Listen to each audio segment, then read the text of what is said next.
عبز حلفة بزعاول في جبر حبو أبصرح خو فيديو بزح سام مفتحين أربلو حتيتن نيرو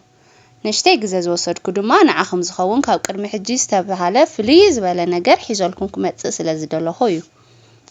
نزي تكبار عم معلتي كل تسلسة جزء تفتسمون كاوزو الفون بخامك توت خمزة لكم من منجدز تفاقكم سباتون وحدات خمزيكم كمن بزلعلكم وحتوتاتن ريتاتاتكم كرد أخيلية سلازي أنا ون كابزي حما أول في كوتسكم زخلو ورك زخون حساس زكافلكم يزخون نزي فيديو ريخم كابزو الفي مزي تروحون نسخم عبد حساسة بدرجة لهم مالت لزخونه نزي فيديو لايك نمعدت عنا دما سبسكرايب بمقبار كساب مودات حبيركم نتصنحو نايزي تقبار نايزي قبر حبو سميعيتون مبزحتينا مقما زعبينا يخونن إذا تقبار عاوزو فتسأملو قزي عزيو زتصلق سميعيت يزلو تعسا چنقتن كالوت بركس ولو مطلعت سميعيتاتن بتوساقي إذا تقبار نرأسات عمان نتكاون نابزيرو يزوردو إذا طرح يخونن إذا حما أول في قبر حبو ناي فقري متأمد محاز نختصقامون ناي مقبار عامي اللو ايو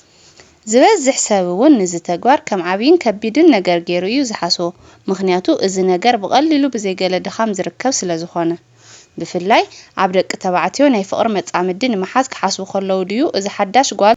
تلاليخات قاريب كاب إدكام إتاو قال زبلو كم عبي نجار كم دخامن جيرم سلازحاسوهم نزك قلل من قد سلازمرتون كابزي أفكاريت محاز قال زبل حساب نخرحقون نخهادمون يو زمرتو بزستل على دما أبزوال في قبر حبوق تتعميدهم يوم زغاريو إذا دما سايكولوجيكالي بتعمي زهاسيوم يو زخون وزحات ساباتون نابزوال في نخاعتون كابزوال في نخيواتن زقبروم نا أمروهم زهبوا حدا لمدي سلازولو إيو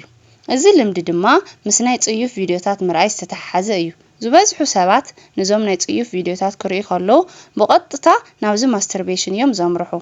عمرهم نزي مسلك رئيخالو نزي تقوار نخفتصوم يزوزوم إذا مالت عمرهم يزوزوم برا يزوزوان زلو كاب قططرم وطعي يزخوون اللو مالتيو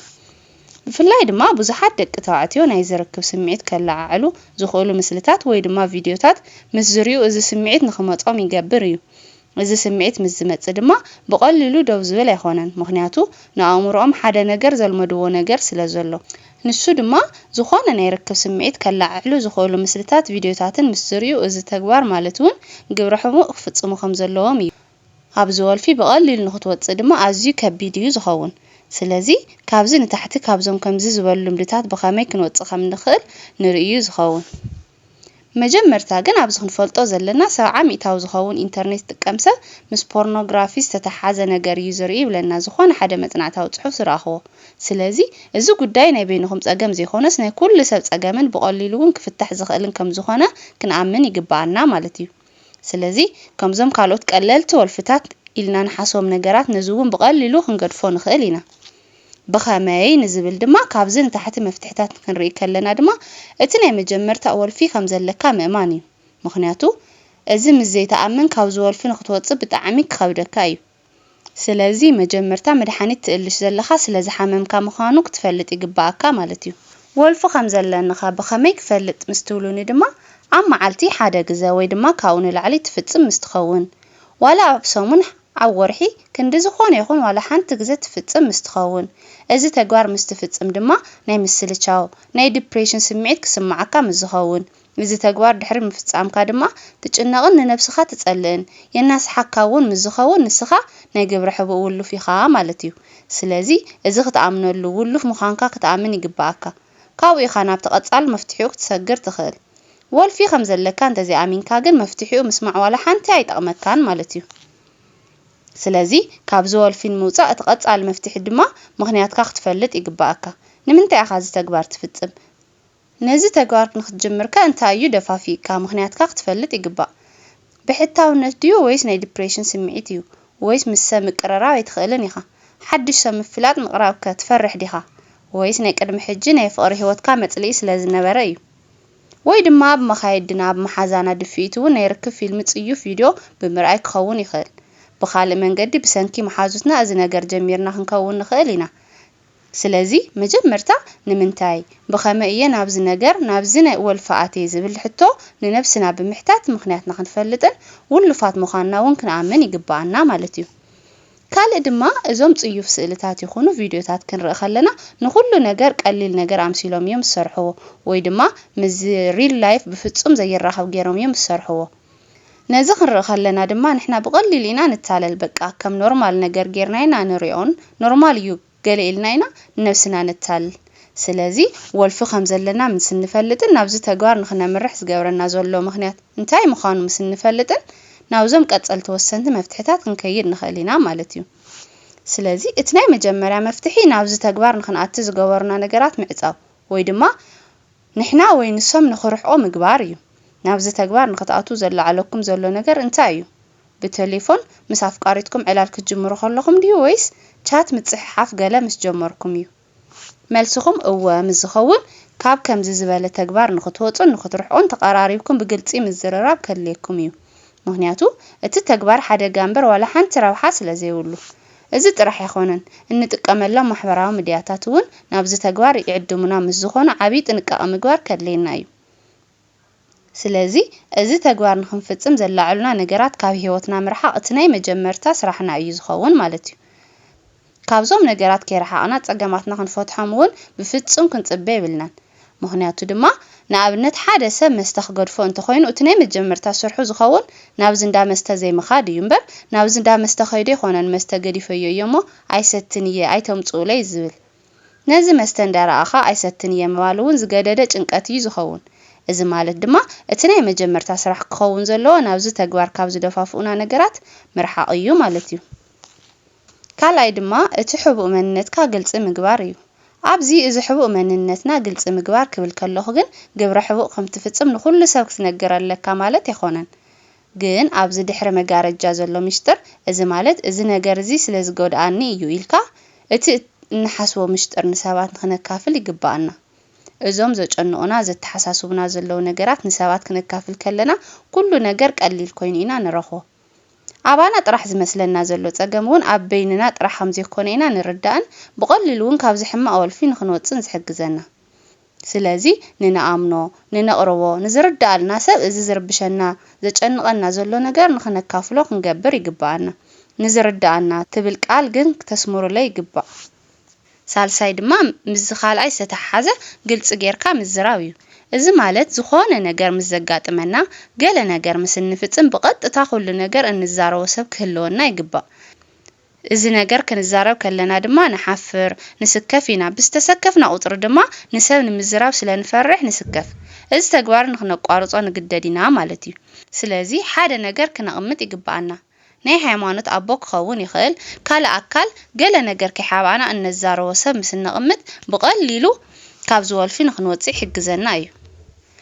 ራብዓይ ድማ ንነፍስኻ መቕጣዕ እዩ እዚ መንገዲ ድማ ውሉፋት ሰባት ክሳብ 80 ሚእታዊ ዝኾኑ ካብ ዝሕማቕ ህይወት ንምውጻእ ዝጥቀሙሉ ሜላ እዩ ኣዝዩ ቀሊል ዝኾነ መፍትሒ እዩ እውን ገለ ነገር ርኢና ወይ ሰሚዕና እዚ ግብረ ሕቡእ ፈጽም ዝብል ስምዒት ናብ ኣእምሮና ክመጽእ ከሎ ካብዚ ኮፍ ዝበልናሉ ቦታ ተሲእና ገለ ነገር ንኽንሰርሕ ክንገብርን ነፍስና ክንቀጽዓ ይግባአና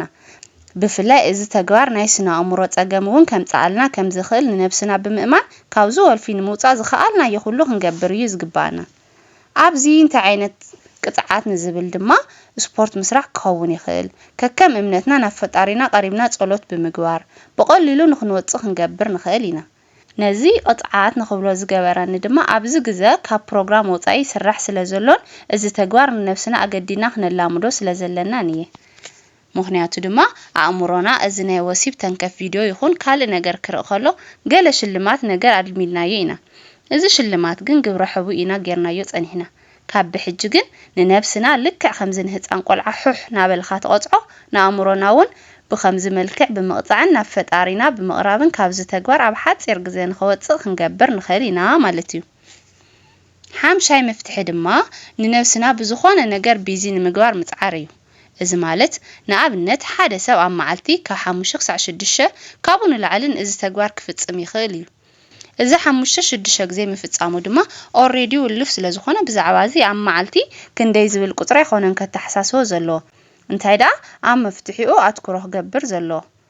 ሳብ 4-5 ግዜ ኣብ መዓልቲ ምፍጻም ማለት ድማ ካልእ ዋላ ሓንቲ ስራሕን ሓሳብን ይብልካን ማለት እዩ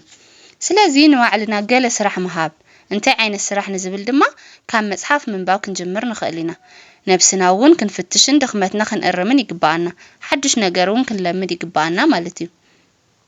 ንእምሮና ብዛዕባ እዚ ንኽሓስብ ግዜ ክንህቦ ይብልናን እዚ ጥራሕ ኣይኾነን ንእምሮና ክንእዝዞ እምበር ንሱ ክእዝዘና ብፍጹም ክንፈቅደሉ ይብልናን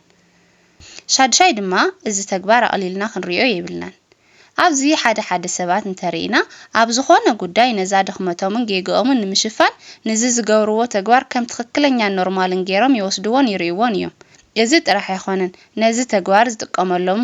ቫዝሊን ክኸውን ይኽእል ሎሽን ወይ ኖርማል ኣብ ትርኣሶም እዮም ዘቕምጥዎም ከምዚ ምስትኸውን ግን ብፍጹም ኢኻ ነዚ ተግባር ዘይተቋርጽ ስለዚ ነዚ ደው ክነብል ካብ ዝወልፊ ክንወፅእ ምስ ንደሊ እዚ ፕሮሰስ ክነኽብዶ እዩ ዝግባአና ካብ ቪድዮ ስእልታት ክሳብ ዞም ማተርያላት ካብ ጥቓና ክነርሕቖም ይግባእ ነዚ ነገር ከዘኻኽረና ዝኽእል ዝኾነ ዓይነት ነገር እውን ካብ ጥቓና ክነርሕቕ ይግባአና ሻውዓይ ድማ ቀሊል ዝበሃል ነገር ከም ዘየለ ክትፈልጡ ይግባእ ብሓፂር ግዜ ክስተኻኸል ዝኽእል ነገር የለን ኣብ ሓደ ቪድዮታት ገለ ነገር ንምስትኽኻል ቀሊል መፍትሒ ገለ ዝብል ኣርእስቲ ዝወሃብ እውን ሳክት እዩ ምክንያቱ ቀሊል ዝበሃል መፍትሒ የለን እዚ እውን መፍትሒ ዘይኾነስ መንገዲ እዩ ብርግጽ በዞም ንበሃሎም ነዞም ዝወሃቡና ስቴፓት በዞም ዝወሃቡና መፍትሕታት ምስ ንጓዓዝ ኣዝዩ ቀሊል እዩ ክሳብ 900 ዝኸውኑን ካብ ዝወልፍን ክንወፅእ ንኽእል ኢና ስለዚ ንስኹም እውን ኣእምሮኹም ካብ ዝወልፊ ካብ ዝሓሳብ ሙሉእ ብምሉእ ንኽንወፅእ ዝኾነ ነገር ብሓደ ግዜ ንክትገድፎ ኣጸጋሚ እኳ እንተኾነ ግን ድማ ብዝተኻለና መጠን እናመሓየሽና ከድና ኣብ መወዳእታ ንበጽሓሉ መንገዲ ክንጠዓዓም ይግባአና ለውጥ እንዳረኣና ጸኒሕና ኣብ መንጎ ገለ ነገር ምስ ዘሰሓሕተና እውን ሰብ ኮይኑ ዘይጋገ ስለዘይለ ካብ ጌጋና ክንምሃር ከም ዘለና እዩ ክንኣምን ዝግባአና እምበር በቃ ካብዚ ህይወት ክወፅእ ዘይኽእል ሰብየ ገለ ኢልና ተስፋ ክንቆርጽ የብልናን ስለዚ በዞም ዘልዕልናዮም መንገድታት ካብዚ ሕማቕ ህይወት ተወፁ ትኽእሉ ኢኹም ማለት እዩ ናይ ሎማዓንቲ ቪድዮ ኣብ ዝኽውድእ ኣብ ቀጻሊ ብኻልእ ክሳብ ንራኸብ ሰላም